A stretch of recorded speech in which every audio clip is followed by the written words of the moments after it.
Inviting all the members inside. Okay, I'm so sorry. I just got dropped off.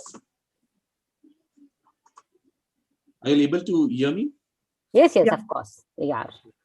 So very warm welcome to all our participants. Thank you so much for joining in.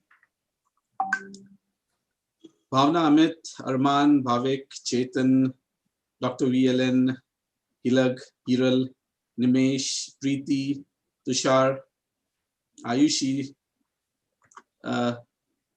Ms. Devjani, hi, thank you so much for joining in today. Ria.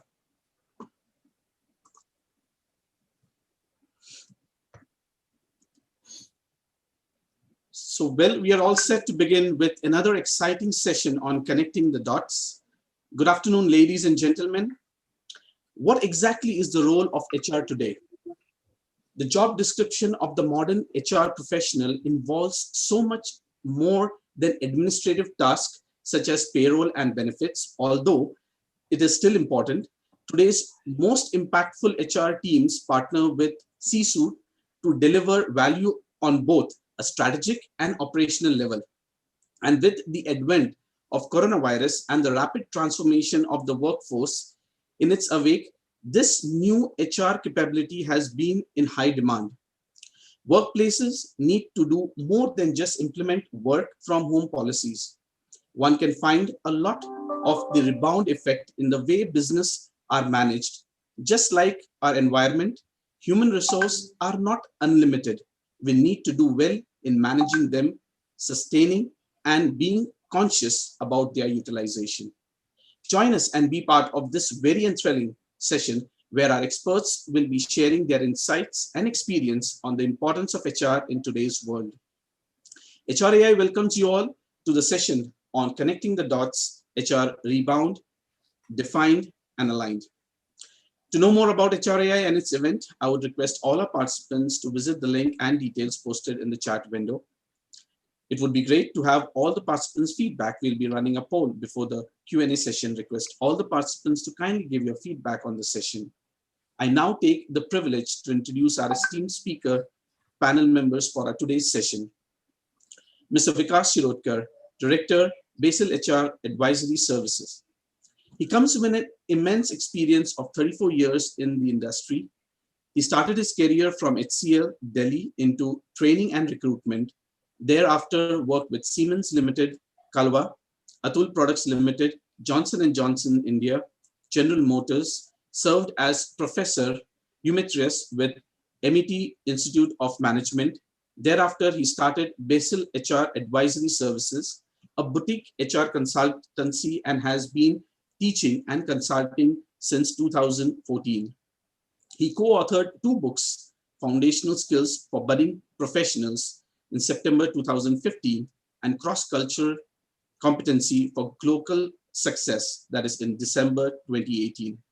He was awarded Innovative HR Practices that Drive Business Result, a national recognition at the hands of President of India, APJ Abdul Kalam. Named in the Hot 40 HR Superstars in Asia by HCS Singapore, he is also named number 11 in India's HR Top 40 Power List 2008, Indira Super Achiever Award in 2009 and 2012. You can also follow him on LinkedIn. The link for the same has been shared in the chat window. Our next panel member, Colonel Vinay Sharma, President HR and Admin, Trident Group. Colonel Vinay is a result-oriented professional having over a decade of multidisciplinary, multi-sector corporate exposure, preceded by over 2 decades of distinguished service by the Indian Army.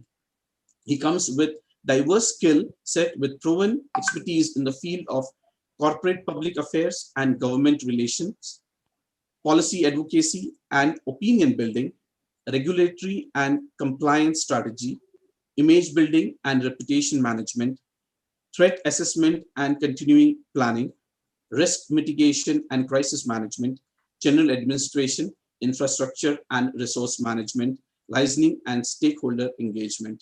He is currently associated as the President HR and Admin for the Trident Group.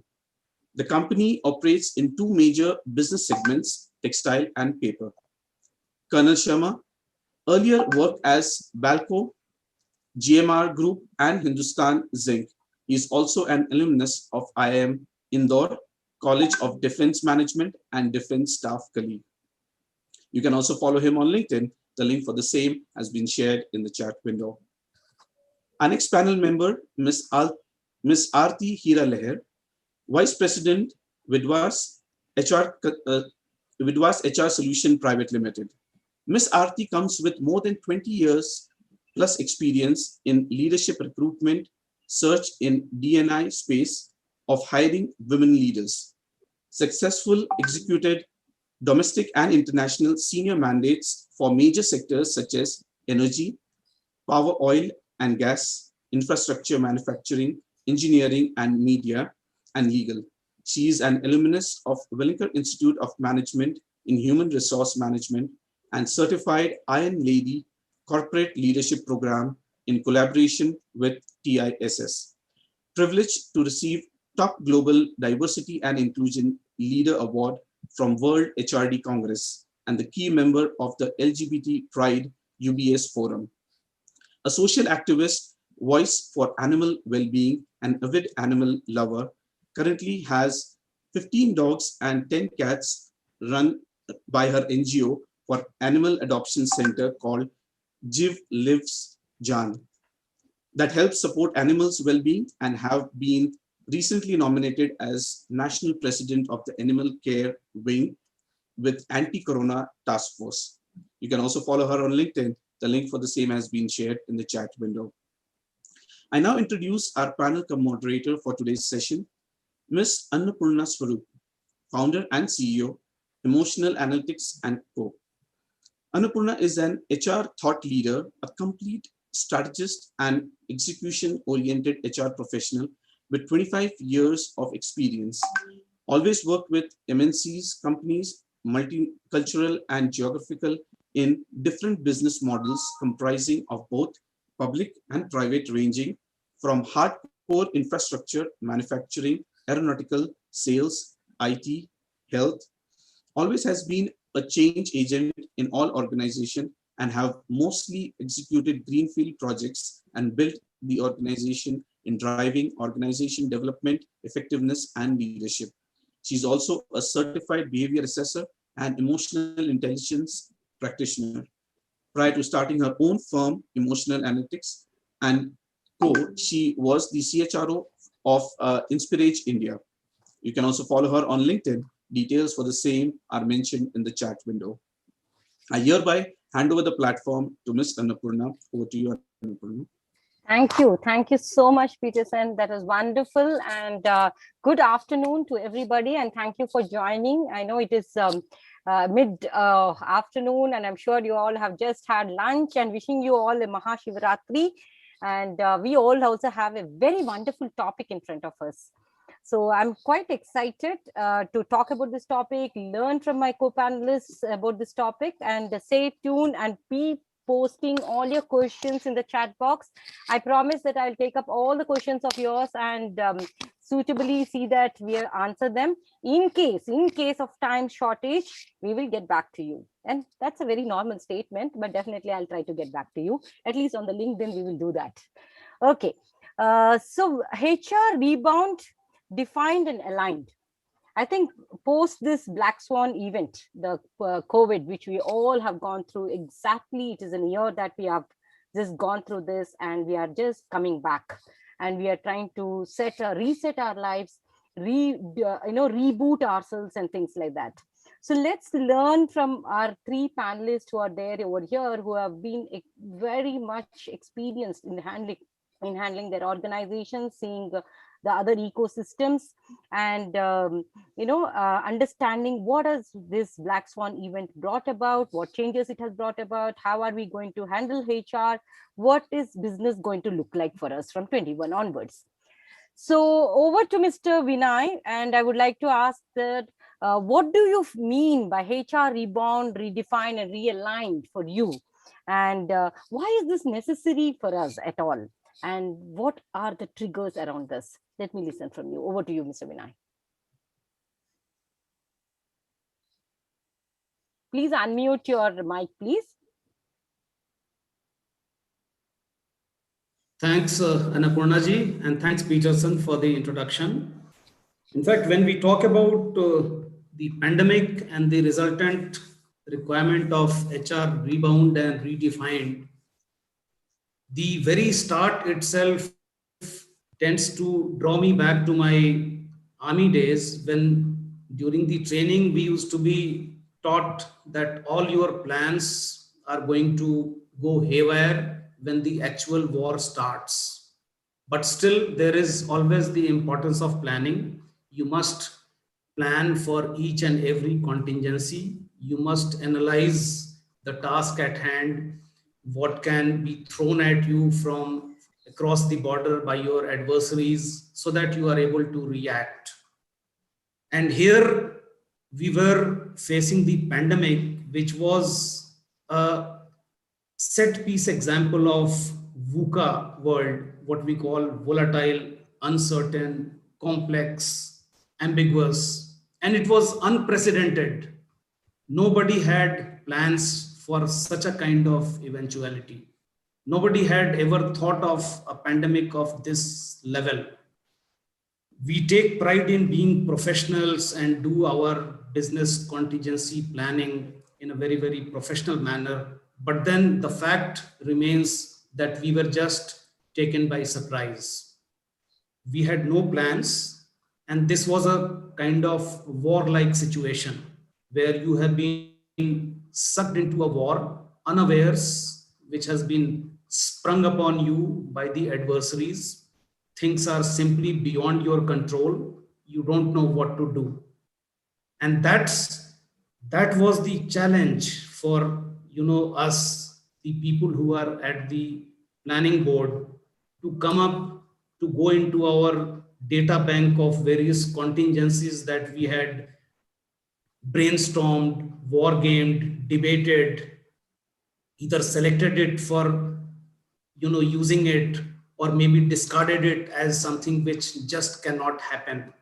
And there was no template, there was no set piece solution for this. So we went into each and every discussion that we had, drawn something from here, learned something from there, and then we came up with our solutions. And that's where the professional challenge of rebounding and coming up with redefined solutions actually came into effect.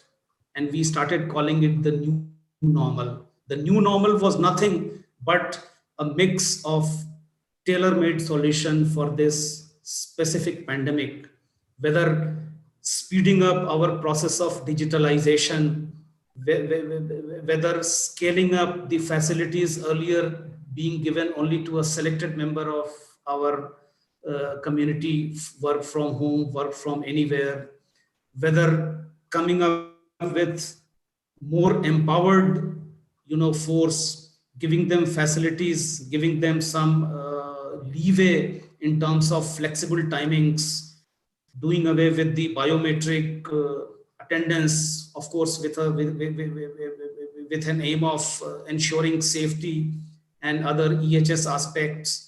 So this I understand and I decipher as the process of HR rebound, redefined and realigned. Absolutely wonderful, wonderful, Vinay ji. And let me move the same question to Vikas ji. Vikas ji, what is your definition, or what is your takeaway on when you mean that HR rebound or redefined and realigned? What is your? Thank you, Annapurna. And I just want to first go back to Peterson and just make one small correction in what he actually said while introducing all of us. I think he called us experts. I think that is a hat which I would rather not wear. I think today we are all learners. We are all students. We are all faced with a unique challenge. And I mean, we need to have the humility to understand that, yes, we can certainly learn from each other and from each other's experience, but I would not go to the extent of calling anybody an expert, because this was something which was totally new for everybody. Having said that, the question that you're asking, rebound, and what does it mean for me, and what is the trigger, why it happened? Correct. Obviously, I think this whole thing which we have experienced in terms of the COVID, and we are just going to come to a 1-year anniversary of the lockdown, famous lockdown. None of us, when we were thinking about 31st December 2020 and we wished each other a happy new year, we had not known how happy it would be, right? It was a huge challenge. And this is the first time when 7 billion people on the earth are all affected by a common particular problem. So it was going to change everything. It was going to change the way in which we did business, and it was going to put everything topsy-turvy. I think that has been the biggest trigger. And since HR, Annapurna, and I think you know this far better than me, HR has always been a touch and feel business. We have always been highly people oriented. Even all our processes, systems were all basically engineered or created in such a way that we reach out to people, engage them, and get them involved. Suddenly, I think the biggest reset in the whole world was thrust on us. So we need to revalue, we need to re-trigger, we need to really think how we are going to do things differently. HR has to actually change its entire game. So I think that is what is HR Rebound. Do I feel apprehensive? Do I feel worried? Do I feel that, like the Colonel Saab told about the VUCA world? Yeah, it is a VUCA world. But I would rather go by the VUCA definition, which the Institute of Work, Bob Johansson, has talked about. He makes it look much more positive, and he gives us an idea about how we can actually address this VUCA. And he defines VUCA, as you know, as V as vision, U as understanding, C as clarity, and A as agility. So if we have vision, understanding, clarity, and agility, I don't think there is any problem or any issue in the entire world which the collective wisdom of all of us cannot help us overcome. So I see this as a great sort of event which has happened in the lives of all of us. We all should feel very good about it, in a way that, it has really stretched us. It has given us a chance to look at things in a very different way and really re-look at our service offering as HR people and think how we can do our jobs better and in a more different manner. So that's how I look at it, Annapurna. Fantastic. And then the new way to see VUCA, that is something which is a very, very nicely put, and that is what I think we all should look at it also. So going from there, Vikasji, to Aarti. Aarti, I would like to ask you that now that we have spoken of COVID and the pandemic and things like that, now how do you say, or how do you see that HR has become one of the most important jobs today? I mean, for me, of course, from the time I have started, I've always felt that it is very important. But somewhere, it's always seen that HR has the laid back thing, or somewhere the supportive thing and things like that. But given this pandemic situation, the last 1 year, everyone are looking up to HR. So how do you see, and how do you think that HR is one of the very important job in the organizations, and what makes it to feel like that? Your thoughts, please. Yes. Yeah, Anupama, I'd like to answer this question is that HR was always a critical department. HR, I feel, is a brain and a heart of any organization. Obviously, I will call finance the brain, but HR is more like a people's department. We call it as people's department. And I used to tell people that we should remove the HR department tag and say we should write it to May I help you desk. Because people will come to you only when they need help. HR is more like a facilitating department. HR has to be more like a go-to department. HR has to be more like a facilitator, because everybody who wants to discuss anything about policies, framework, salaries, employment, holidays. So they're all going to trigger to HR. Even nowadays, sales, performance, profitability, and HR is getting more aligned to the business. HR earlier it was more like a function, but nowadays HR is more aligned to the business. HR is understanding the track and the pulse of how the organization has to work. I believe HR is nowadays like a profit center, and HR always have been more like a profit center. And there are three roles which an HR today is playing. That is pre-COVID, COVID, and post-COVID. So there are three eras. So one was the pre-COVID, the pandemic, and post-COVID. So we are all moving from the COVID to a post-COVID kind of an era, being everybody getting vaccinated in a couple of months.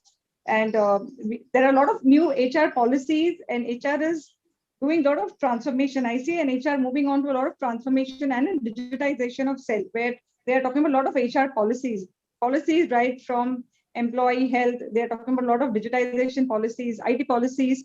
For example, when you're in the office, you don't have to ask your manager for a leave. You just say, tomorrow I'm not coming, and then you grant a leave.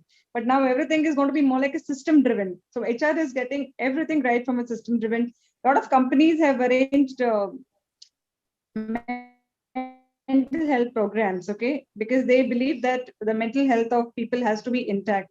A lot of man hours have been calculated, and since everybody is remotely working, employment is looking at gig jobs. We are all looking at gig jobs. HR is looking at an optimal resource of that employment, because today there's an issue with the headcount.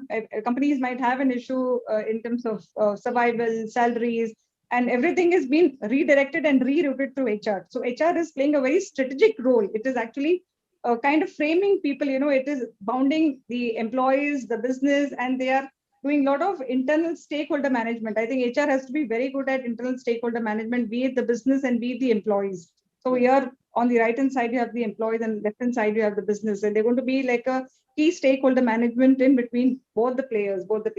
I think HR, what have done, what I can see is they are kind of realigning to a lot of remote employments and a lot of places where people should be at ease, employers should be at ease. They've moved on to something where, right, when people used to go to office 9 to 5, and now I think 30% of employment or staff has started going to workplace, because being mandatory, and obviously where there's no mandatory, there are companies which have been working from home till March or even till December 2021 or 2022. I guess they're all IT companies, but where physically presence of employees is required, keeping in mind the social distancing, they're also checking a lot of control checks. So HR is doing a lot of due diligence and control checks, whether these premises have been sanitized. HR admin facilities taking care of that. They're also checking whether there's a proper travel facility where the employee has to reach from an house to an office and an office from an house. They're trying to maintain all social distancing, be it pantries, be it the work areas. If the work areas have been sanitized, there are a lot of new policies. In fact, there's a policy docket which has come for WHF policies. So there are a lot of WHF policy documents. And last but not the least, companies are taking care of employee as an asset. So there no organization which cannot go without people. So people have been definitely considered as an asset. And I think HR is playing a very vital, very critical, and a very strategic role in this. Fantastic. Yes, great. Great, Aarti. I think that gives a lot of comfort for HR professionals across the world by telling that it was an important role, it is an important role, and it is going to be an important role. Important role. Fantastic, fantastic. So while from there we go to understanding the HR role, I would like to check with Mr. Vinay, what is it, this whole pandemic, or how is it the change has come in the other functions, and what are those things which you have noticed in your group or across the ecosystems, and seeing that the other functions, how have they geared up, or how did they align, and how did they work around these things? So few thoughts from you, Mr. Vinay. See, this challenge was for the entire team, and of course HR was at the hub of the planning and fighting, what we can mention at the ground zero. But then all other departments were facing the challenge in roughly equal measure. If we can talk of IT department, suddenly there was a big challenge of facilitating work from home, work from anywhere for a large number of employees, in terms of giving them connectivity, giving them the hardware to actually implement this. The logistics, managing logistics in pandemic was an altogether different kind of challenge, almost kind of nightmare, where overnight all the service providers disappeared, or they had their own concern, uh, including your suppliers, your vendors, your customers.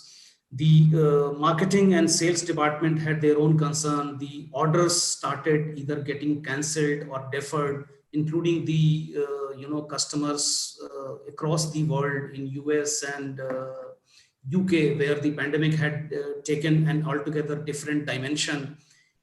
In wake of this challenge, everybody was trying to readjust and trying to face it, and the repercussions were being faced by various departments who were actually our interface with those different stakeholders, coming to the ground level, where actual the main task of HR in manufacturing sector is supposed to be getting the workforce, ensuring that your people are there on the work floor. And here the biggest challenge was to convince people that it is safe to work, because there was scarcity of information, there was confusion, there was fog all around. Nobody knew the exact extent of the threat this pandemic is going to project to us. What will be the time frame, whether it will take weeks or months. Nobody ever thought that it will get into 2021. Initially it was thought that okay, it's a temporary kind of effect, but then when we started realizing the enormity of the challenge at hand, we got into a different mode of planning. We the key here was to be as transparent as possible, to disseminate the information to our workers who are the shop floor worker and whose awareness level is limited to an extent, so that they have faith in the system. They have the faith needed to be restored. And here was a big challenge of people connect. HR is supposed to be experts at people connect, but when we started analyzing our data, we understood that it was becoming more and more difficult to actually connect with people. In fact, we put our entire resources into simply calling people and speaking to them, asking them their whereabouts, asking them their exact location, the challenges they are facing, the family challenges, the social challenges, not just about the work. We just wanted to connect with them, and we wanted them to feel that as a company, we are concerned with them, we are there with them, so that they can share their concern with us. And in turn, we can share with them what arrangements we have made. We took it as a challenge to ensure that our campus remains corona free. And we were successful in our attempt till almost the end of July, when the first case was reported, which of course came from outside. So this period from March to July was actually the period when we were able to convince our workforce that it is much safer to stay inside the campus rather than face the risk of getting this getting affected by corona by remaining outside and by remaining in touch with other people.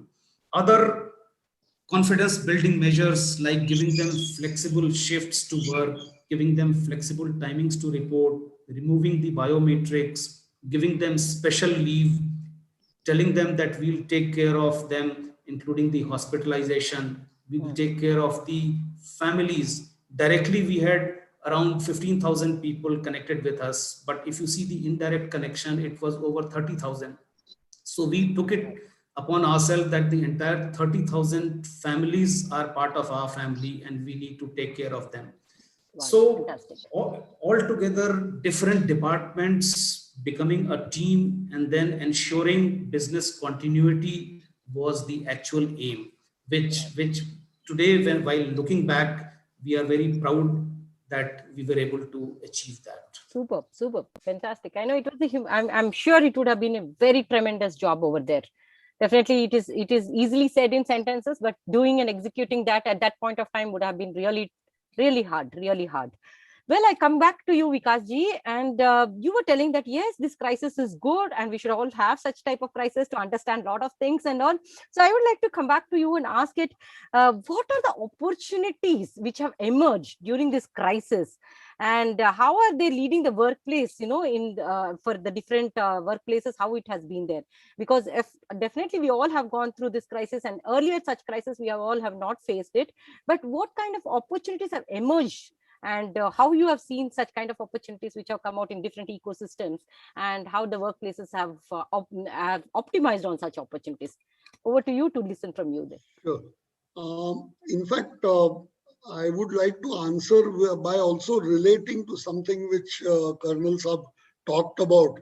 And I want to share, I think as he said very correctly, the manufacturing space was the one which was most strongly affected, because most of our manufacturing facilities are actually putting everybody together at one place, and we have never thought in terms of, like internationally, for example, lot of the process equipment plants and chemical plants would have already instituted distributed data processing and programmable PLC machines, so somebody can sit in a control room and manage operations.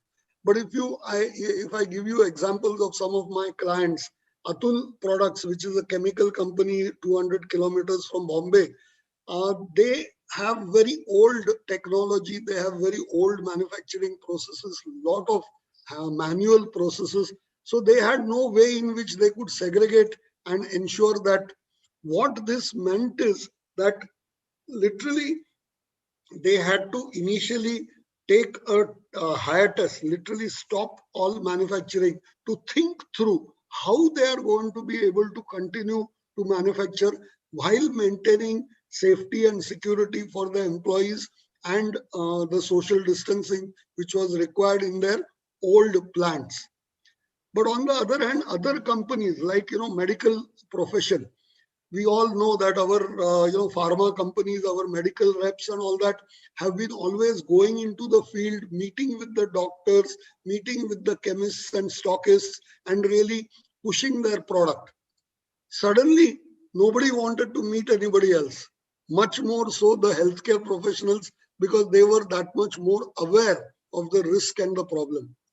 But what I have found is, again, another company with whom I work, which is in your backyard, Annapurna, Novo Nordisk. Yes. Yeah.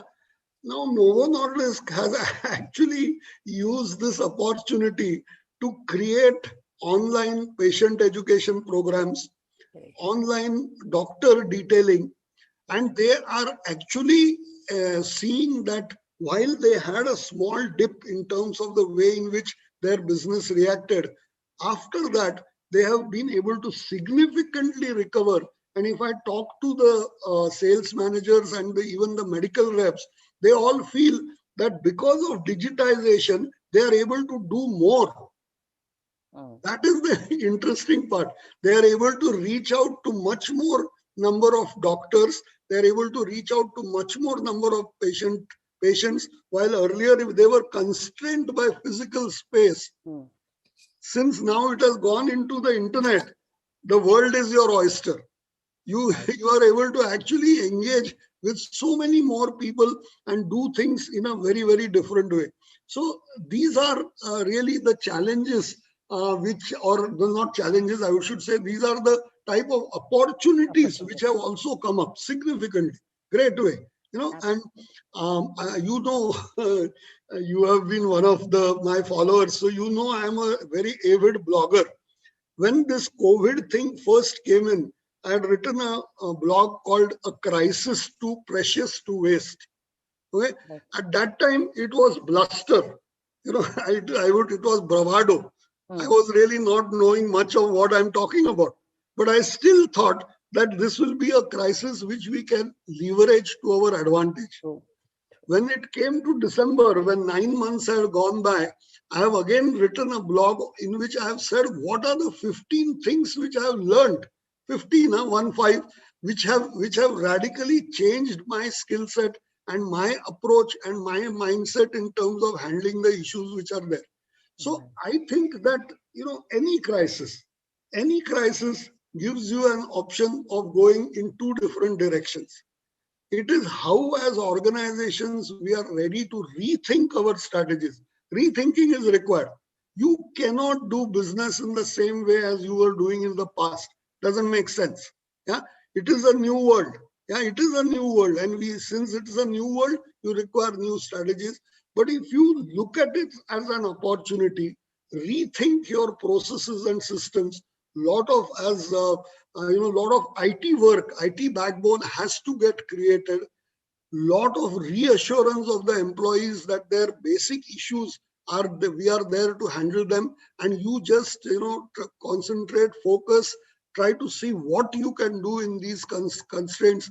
I think people come up with fantastic solutions, and we are surrounded by many such examples, which I'm sure all the people who are there on the call can contribute in terms of how they have seen very different ways in which business has happened. And we are recovering much faster than I think that initial first 6 months of lockdown gave us a feeling that, there were all those stories of the economists of the V recovery or the, all that. But I think the fact of the matter is that look at the stock exchange, for example. Absolutely. India is definitely rebounding both on the health front. The number of vaccinations we have done, number of countries we have provided the vaccines to, makes me feel extremely proud as an Indian. And at the same time, the economy has also shown that we can manage it better than we had visualized in the past. Sorry for a little long-winded answer. Fantastic. I think that is the kind of resilience what you're trying to showcase over there, that we as a country, we could come together, we could bounce back with a lot of grit and pride. I would say yes, definitely. Yes, agreed. So I would take one word from there and I will connect back to Aarti. You talked about digitization. Aarti, I would like to expand on that, and I would like to ask you that how are companies and how are HR leaders anchoring digitization in the workplaces? Because they need to see that their companies, their business leaders, and the customers and the other stakeholders who are involved connect with this digitization or digitally equipped for the future of work. So how do you see that HR is playing a very key role in this? Over to you, Aarti. Yeah, I believe HR has really played a very critical. See, they've already pulled up their socks and they have been really geared up to actually get into the new normal. And I believe HR is kind of doing a very fantastic job. Obviously, people will definitely blame that they've not been at the last moment. There are always last moment lapses. But I feel HR is the one who has really set up a lot of digitization. See, for example, people who are working from home, they've all shifted to working from home. So there are a lot of these IT applications which has to be given to them, right from their attendance to man-hours. In fact, there are man-hours which have been recorded as attendance because it's very difficult to count in terms of the performance. See, because if you're in the office, you're sitting right in front of, and you're all, you know that 9 to 5, you're in the office, you're with the employees, and you're in the premises, you've been watched by your managers, your superiors, your bosses, and then you try to tend to work. But you're in work from home, I think there are a lot of control checks and a lot of manner which have been controlled through the IT systems. There are a lot of, I think that's what the digitization has taken place. And that's where the IT and HR both have synchronized so well that they will try to do it everything. And I believe today, since it's a matter of everything on a click of a button, if you just click a button, you in the SAP form or in a digitization platform, or else and all these policies have been grabbed from an intranet to a digital policies. For example, if you have to, as I told you that you want to do a PMS policy, or if you have to do a training and learning policy, there are a lot of virtual training policies which have been done to keep people motivated. There are a lot of mental health training policies which have done. There are a lot of training policies which have done for people or working women. And what Mr. Vinay and Vikas said, that a lot of flexi hours have been because a lot of working mothers, okay, and they definitely have to take care of the house and they have to take care of office. They need to prove themselves. And when you're in the house, you have kids around. You have to take care whether they're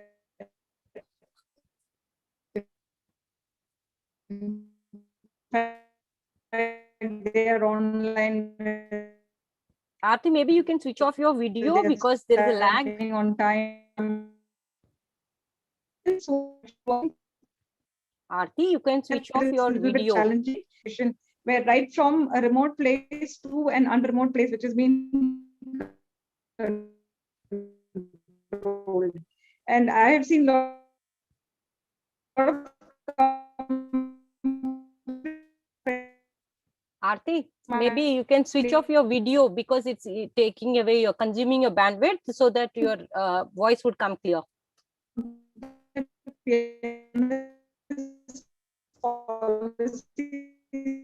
So well, you know, and I feel because the best.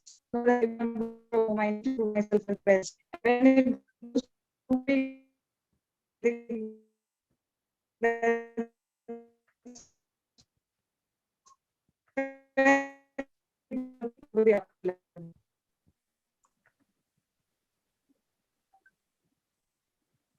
Okay, yet I think we are getting her voice, but it was not this one. Fantastic. Okay, so what I'll try to do is I will also, yes, when we talked about digitization and we are going on digitization and completely digitizing everything and using the help of technology, I'll go back to Mr. Vinay and I'll check that in the time of, as Vikas was telling, we are touch and feel people. We HR always meant by touch and feel people, and we wanted that, and we have been that way. But now with digitization, we are more becoming tech friendly and adopting technologies and connecting through technologies. Like right now also we are connected on technology, and things are going to move that way. So considering that, yes, we will be embracing more of technology and imbibing it into our day-to-day work and enhancing our businesses through technology, powering it up.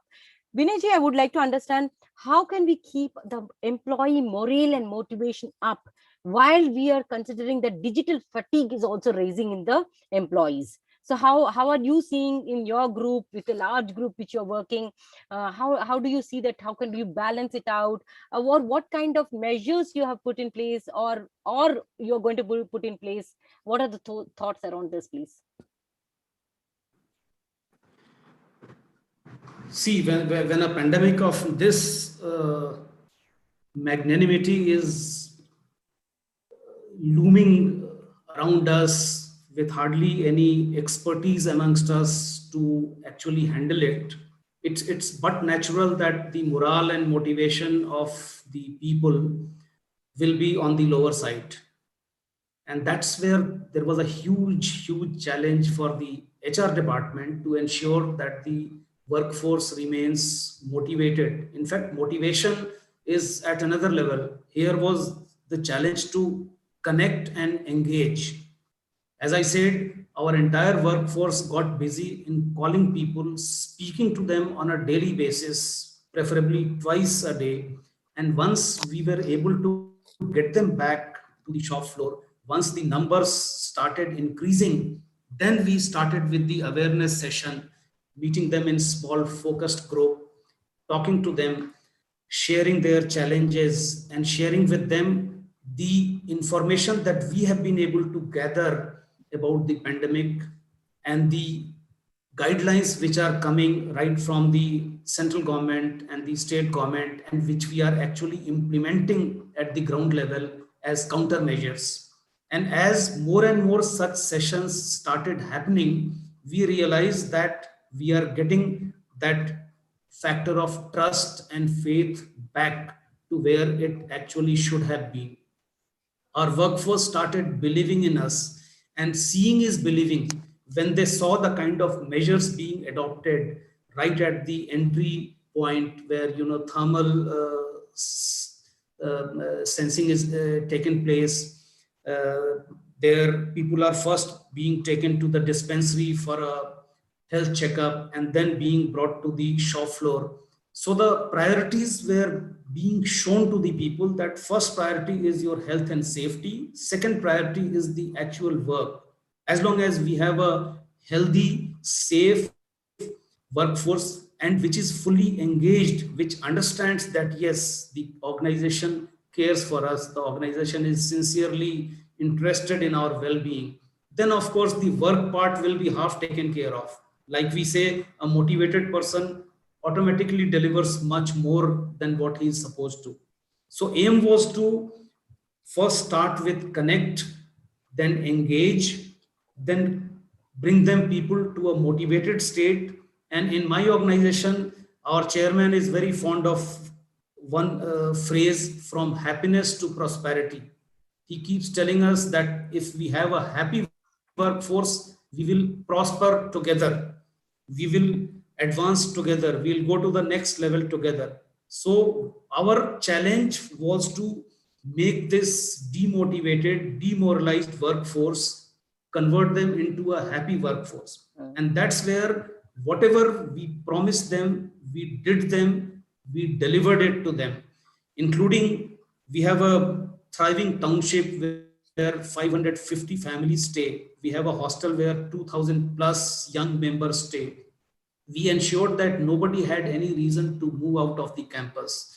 We delivered ration and medicine at the doorstep to the family members who are staying in our township. So that's where they started believing in what we were telling them, that yes, we are genuinely interested in their safety. We don't want them to venture out.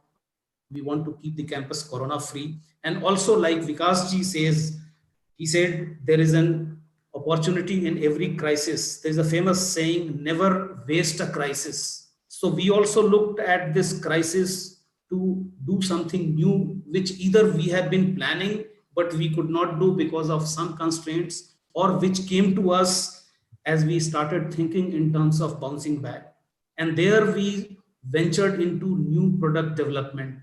Our product development team took it as a challenge as to how to develop some new product which has a relevance, which has a contemporary reason to be marketed. We, in fact, created an entirely new vertical of e-commerce, because when the physical commerce got a hit, our chairman was the first to identify this opportunity, and this department got created. And the people who became part of this department, they took it as a challenge that without any background of e-commerce, without any formal training, they have to not only survive, but to drive and thrive. And today our e-commerce department has been getting praises in all our reviews that they have done a wonderful job. Well, so this was a kind of opportunity, and such measures actually gave confidence to the entire workforce. True. The white collar workforce, the blue collar workforce, everybody, that the company is capable of bouncing back, capable of taking care of each and every employee, not only the employee, but the family. And they are in a very, very safe and secure family where everything will be taken care of. So that was our aim. And that's how we got the people back to their morale and motivation. Superb, very superb. Aarti, just a while ago, you were talking about the talent mix in the organizations. You were talking about there could be gig people, there could be fixed time employment people and things like that and all. So just throw 1 or 2 points as to connecting with the talent mix and what kind of changes we would be bringing it in the comp and ben also, or with the introduction of the new wage code and the new compliances which have come up on the PF and things like that, because everyone is so terribly terrified from 1st of April what is going to happen, whether my net take home is going to be less, what is going to happen and things like that. So connecting these two, the kind of people we are going to have it in the workforce, and C&B in specific, what is going to happen? Both these things, if you could just throw some 2-3 points on that. Yeah, I guess what a lot of organizations have done is, I have seen a lot of job losses, okay? And job losses have been very, very painful. In this own crisis, the important factor, I believe, is the job loss. And a lot of companies have been showing a lot of human tendency. They're going to be resilience to the organization, to the people, and they have a lot of salary cuts, okay? But companies where they could really get back, and now they're since backtracked, they've been paying for the salaries which have been paid in terms of ariases, And there's a lot of confidence which is given in employees that, hey, you're safe. Your employment is not going anywhere. We're not going to sack people even in thick and thin, whatever the organization goes through. I think that's where the company is giving that confidence, organizations and employers and promoters giving that confidence in people. When it talks about CNB and when it talks about salary card, what are the new HR policies going to be when it comes to performance appraisal and all? Yes, there are going to be slight changes because your performance are always measured. But I believe they're going to be very liberal. They're not going to pinpoint that, hey, since you've been working from home, we're going to give a 2 rating, or since you've been coming to office, we give you a 5 rating. I don't see. It's all end of the day, it's all performance related thing. And I believe, as what Mr. Vinay said, that every employee has to be positively motivated. Here is where the HR is playing a very critical role. Right? They're talking about a lot of employment mental health wellness programs, and this is part of employee eConnect. So they're doing a lot of eConnect activities, wherein I have seen a lot of companies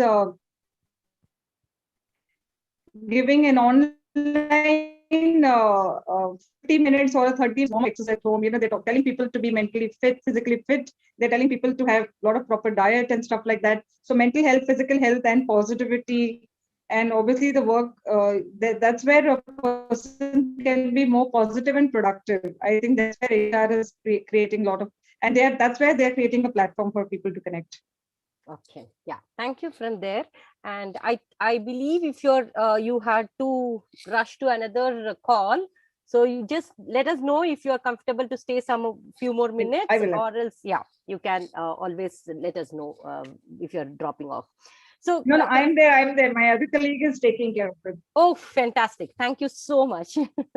Thank you. So, Aarti, from there, I would like to move to Vikas. And Vikasji, I would like to understand how the HR leaders are redefining their C-suite role, because now CHROs are amongst the C-suite roles. So how are they redefining this role, and how are they playing a key role in the complete business, and how are they contributing to the entire business results and things like that?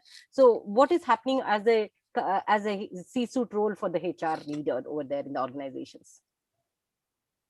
Sir, unmute your mic, please. Yeah, thank you. I think definitely, if we think that HR can continue the role as it used to play in the past, that is foolish to imagine. There has been a significant change, but I think, Annapurna, fundamentally, the principles still remain the same. The principles in terms of connecting with people, the methodology might have changed, it might be different. The principle of aligning employees' goals and aspirations with the organizational goals and aspirations, those continue to remain. The role of the HR to really be the binding force to ensure that people all come together and take on the sort of aspirations of the organization to a very different level, those remain the same. Yeah, I think the main difference that as I talk to a lot of CHROs and how they feel that things are becoming different, one thing is what was also referred earlier, that they are realizing that today their availability has to be far, far more than it was in the past. Yes, earlier also they were taking responsibility, and obviously all of us are 24/7 when you are in that position. But today, the need to reach out and actually connect and be available to the people and actually reassure and see that you are talking to people on a very, very regular basis, that has become much more. I think that is one thing which is the whole piece around communication. I think that has taken a far more predominant position in the company than it has been in the past. And I think second thing which I think CHROs are also doing, which I feel very nice about, is the whole piece around tolerance for ambiguity, getting people to be better risk takers, right, telling people that it's okay to make a mistake. correct, But do something. Focus on what you are wanting to do, as long as, if it's not mischief, it's a mistake. we will still tolerate it. Yeah, just go ahead with your gut, go ahead with your basic alignment with the organizational value and purpose. And if you're doing something in the best interest of the organization, HR will always be there to ensure that you will not be reprimanded, you will not get any negative outcome out of it. So I think that it's a very interesting time for an HR professional, because this reset, the whole reset button which has happened is also applicable to HR, and HR also needs to see that their focus on employees and focus on service delivery and focus on performance management has to be done very differently. And I think that is what will help the organization really move forward even in these very uncertain times. Right. Thank you. So I know, Peter, you're seeing at me and the time, but just the last question and we will wind up and we'll take all the audience questions. My promise to you, just give me one moment because I want to take this input from Vinayji. Vinayji, the thing is, of course, we talked about HR leaders, but coming to the boards and the executive members, how do you see the boards and the executive members are chartering their vision, their plans, and seeing how 2021 they're aligning to the new normal and things like that? So how are you seeing some changes which are coming up from the boards and the executive members over there? So I would like to know your thoughts on that, please. See, like we said, there is an opportunity in every challenge. And here what I have witnessed in last 10, 11 months, it's been, a series of path-breaking initiatives that our board has taken, of course, with their long-term vision. It started with, firstly, increasing the salary of our shop floor workers, the lowest 2 levels, in the month of May and June, when the entire industry was still in the grip of this pandemic, trying to come to terms. This came as the biggest surprise. In fact, it was the biggest topic of discussion, especially in the textile sector, as to how in the midst of such crisis where we are not even sure of our orders reviving back and coming back to the same level of production, how can a company think of increasing the salary? But then this came as a big morale booster to our shop floor workers, because we told them that this is an opportunity to earn with dignity. Second major initiative was to drive the new role matrix. Of course, thinking on this was going on for quite some time, but again, in the midst of this crisis, we saw an opportunity to turn our workforce into a more agile, more responsive workforce, reducing the hierarchy, make them more agile. So new role matrix was actually implemented, and it has been fully implemented in a matter of just 3 months. Next was to come up with a new concept of variable pay, which is called OKR, mostly implemented till now in IT sector, but ours was the first company in the manufacturing sector to implement OKR, objective and key related the payout scheme. And simultaneously, just 2 months back, we have come up with our ESOPs. So there has been a series of major initiatives driven in the midst of this crisis, alongside our various initiatives to get back to normalcy, bounce back with full resilience, these initiatives. And the latest one was to identify young leaders as our part of long-term succession planning and give them a large role with a view to groom them for leadership positions. We have named it Project Brahma. And only yesterday, the young leaders identified through this initiative called High Potentials have been given their new placements. Fantastic. So in fact, in my view, they are going to remember this pandemic, Corona infested 11 to 12 months time as something for the rest of their life, for having got so much from the board. And that's where the maturity, the vision, and the acumen of the board members comes into play. Superb. I think that's such a credible thing, you know, while most boards and most people trembled to take certain decisions. But what you're trying to showcase is this is a time actually board has tightened the belt and told, go ahead and do more. Go ahead and invest more and develop people. Fantastic. Absolutely. Incredible. Incredible. Thank you so much. Yes, over to you, Peter, to run the poll, and let's have the poll. I will one more thing I want to tell Annapurna. Sure. HR has to, end of the day, take the custodian of the culture. You know, it's a culture change. It's a new normal culture change. Yes. And it's only the HR who has to take the custodian. The moment the HR takes in custodian, it guides the entire organization. You know, I think it has to, they have to start doing it step by step. Absolutely. Yeah. Thank you so much for that add-on. Yes, Peter. So before we move to the Q&A round, we will be running a poll. We request all our participants to kindly share their feedback on today's session. While they're doing so, would request them to share their questions in the chat box pertaining to our today's session.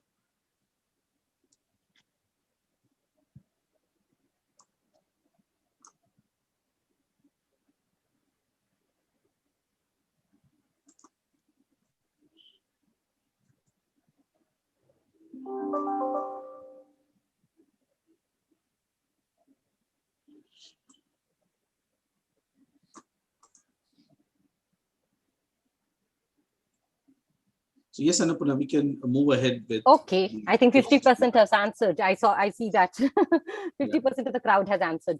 Fantastic. I see that some questions which are coming up, and okay. So maybe you were talking, Aarti, about the culture.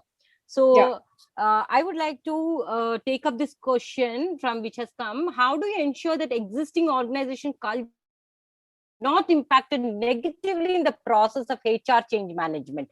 Maybe you should connect with that, because you told that we are the custodians of the culture. So how should we also ensure that while doing this change management process, we should see that it is not going to get negatively impacted? Maybe that is what something you can. Yeah, I guess what HR has to do is, obviously every set organization has its own culture. Okay. You really, and as I told you have to be aligned with the business. Your entire, you're successful only if you're aligned. You're not successful if you're not aligned. So obviously keeping that alignment in the mind, keeping benefits of employees in the mind, and keeping the HR policies in the mind, I think the HR has to facilitate everything on a same platform. So that's where the HR has to play. HR has to be truly unbiased when they get new policies, truly unbiased, you know, and they have to take in consideration the employees and organization both have been not badly hit, and the company moves to a profitability. It moves to a better culture. It moves to a better organization where a person feels confident and protected, you know, where they feel, no, I am confident, I'm protected, my family has been taken care. If anything happens to me, there's a medical policy. If anything happens to my family, there's a medical policy. There's a health insurance. In fact, a lot of companies are taking initiatives of giving vaccines to employees and their families, which is a very big initiative, I think, the company is taking. And I think HR is playing a very crucial and critical role in that. Aligning, talking to these vaccine companies, creating those medical desks and getting people and their employees and families getting vaccinated. Yeah, fantastic. I think the word inclusiveness fits very well. So today is the time that we have to develop an inclusive culture. So that's one thing which we as HR champions have to champion, that inclusiveness becomes an integral part of the organization. Fantastic, Aarti. There's another one which has come out over there. What kind of mindset you have observed in the employees with respect to work-life and work-life balance? Maybe Vikas, if you could add on there. And this would be the last question. And I also will take one more with all the three of my panelists and give you something back, my dear participants. So please stay tuned for that last minute. Yes, Vikasji, please. I'm a bad one to answer about work-life balance, because very frankly, Annapurna, my 34 years of corporate experience and the 5 years I've spent in consultancy have told me that there is really no work-life balance. Absolutely. You either have work or you have balance. You know, you cannot have both. I see it more as a seesaw. You know, if you are in a sort of on the seesaw, It's either on one side that you are doing a lot of work, or you need to consciously shift the weight and focus on the life issues which are there. And the seesaw remains in play only if you are constantly shifting both shifting the weight on the seesaw. Then only you are having fun. It cannot remain stable. So I think it's a myth if you talk about thinking that there will be perfect balance of work life. There will be periods when you have to focus on work and give it your 100%. And then there are also times when you need to sort of look at the family and really give your 100% over there. So I feel that, work-life balance is a myth. Sorry. Absolutely, absolutely. I have come across this question 101 times and 1,000 more times also. Being a woman, how can you work-life balance? I told work is balance, balance is work, and it's all integrated there. So you like your work and you like your life, everything will be balanced automatically. Definitely, yes. But then, yes, you can, as Vikasji is saying, prioritize when you wanted to, prioritize. Don't ignore things. If work is something which is a priority right now, take it and do it. And if there is something in the life which is very important, prioritize it and then attend to it. Do not keep it on a back burner, because when it is on the back burner, it will get burnt and you will not know also when it has got burnt. That's fantastic. Yes. Yeah, Vanita, very fantastic question. We have talked about employee engagement, and as Aarti was saying, as Vinayji was telling, what kind of initiatives they have taken in the company, how mental wellness, emotional wellness, physical wellness, and things like that. So keeping employee engagement is very important, and there are a lot of initiatives which have been taken there.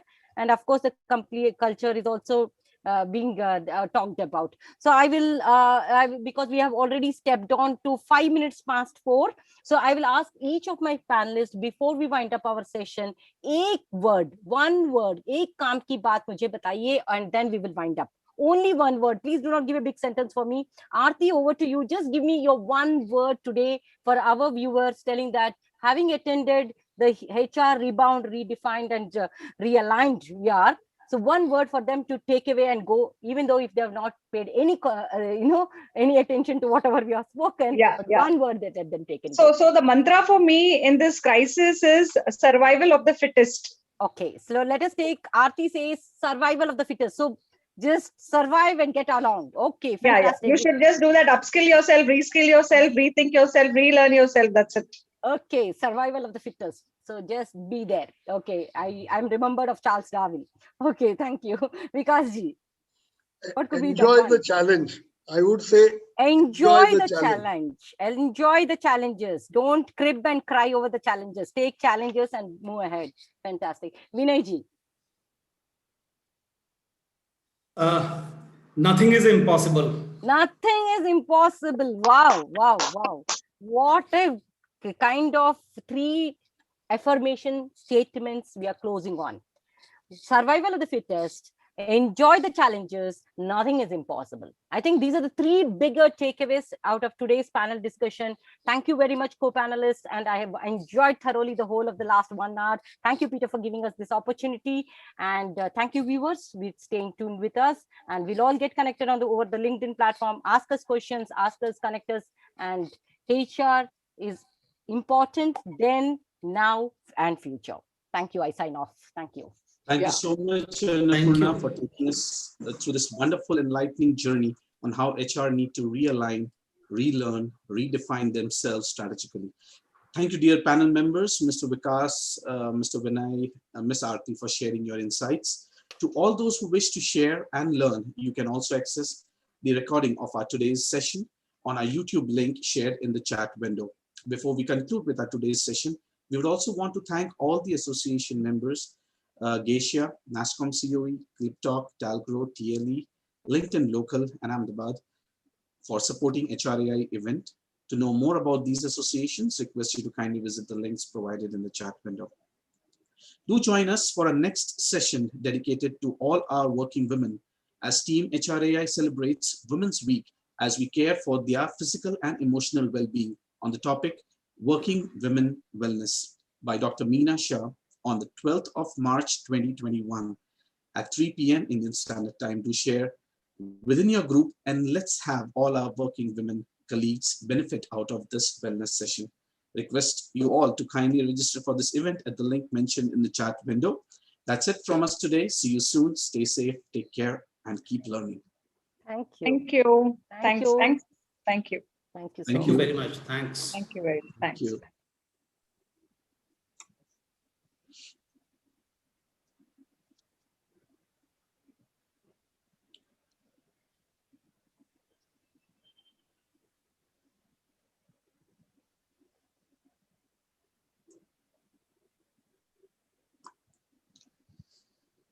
Thank you, Shyam. We hereby conclude with our today's session.